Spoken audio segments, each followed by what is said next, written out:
हाँ जी, in the continuation of previous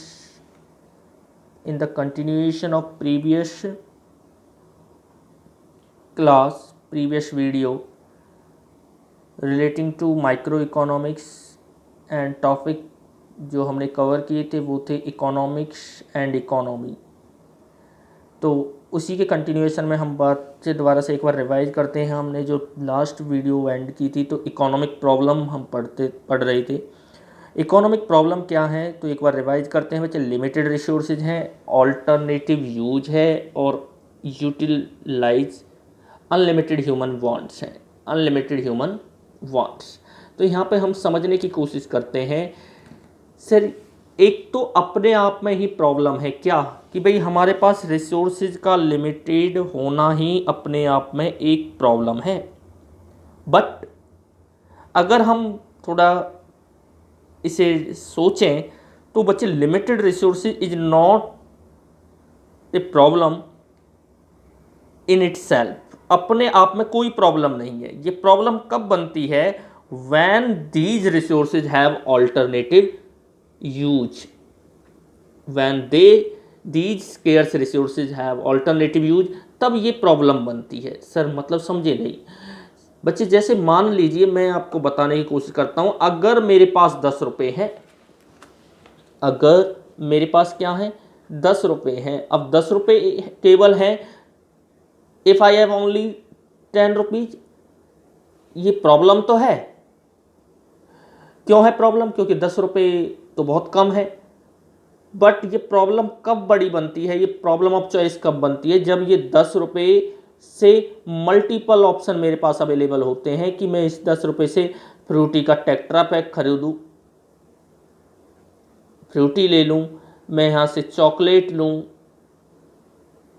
या मैं 10 रुपए से आप देखते हो कि भाई पेन खरीदूं, या कोई मैं पेंसिल ले लूं, और भी तमाम तरीके, या फिर मैं एक टकाटक का पैकेट ले लूं, है ना,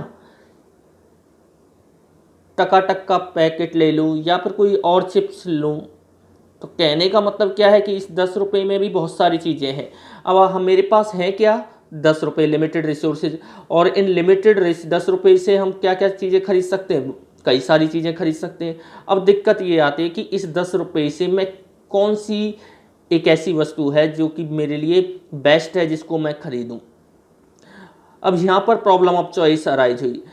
तो कहने का मतलब ये है कि if I have only 10 rupees, that is not only the problem in itself.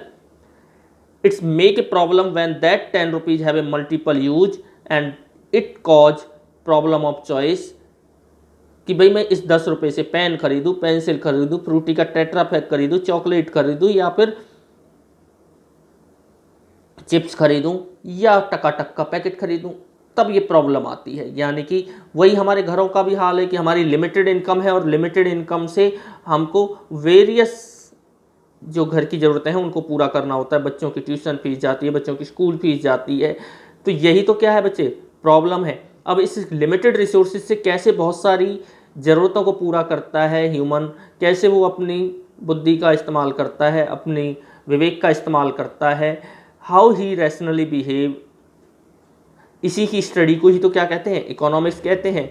अब बात आती है कि unlimited human wants. Unlimited human wants का मतलब है, अनलिमिटेड ह्यूमन वांट्स का मतलब है कि ये टेंडेंसी है, ह्यूमन टेंडेंसी क्या है कि भाई जो वांट्स हैं, ज़रूरतें हैं, इच्छाएं हैं ह्यूमन की, कभी भी क्या नहीं होती, ख़त्म नहीं होती। और जब ख़त्म नहीं होती तो फिर वही दिक्कत है।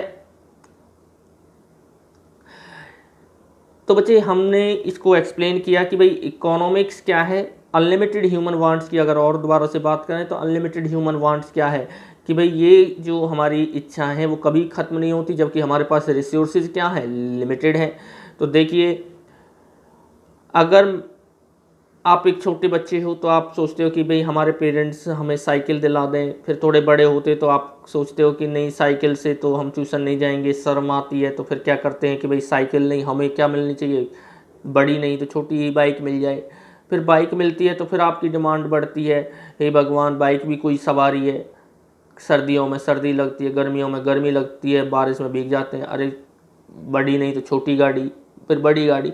तो ह्यूमन टेंडेंसी है कि उसकी वांट्स जो हैं अनलिमिटेड हैं, और यही इकोनॉमिक्स क्या है, प्रॉब्लम का कारण बनता है। फिर हमने डिस्कस करा था कि भाई माइक्रो इकोनॉमिक्स क्या है, तो ये ग्रीक भाषा के शब्द से ओरिजिन से आया, वर्ड माइक्रोज से है, और माइक्रोज का मतलब होता है स्मॉल। अब इसमें हम लास्ट टॉपिक जो हम कवर करेंगे इस चैप्टर में वो है बच्चे पॉजिटिव एंड नॉर्मेटिव इकोनॉमिक्स। तो पॉजिटिव इकोनॉमिक्स क्या है? Positive economics deals with economic issues related to past, present और future. It deals with such economic situation which can be study by using fact and figure.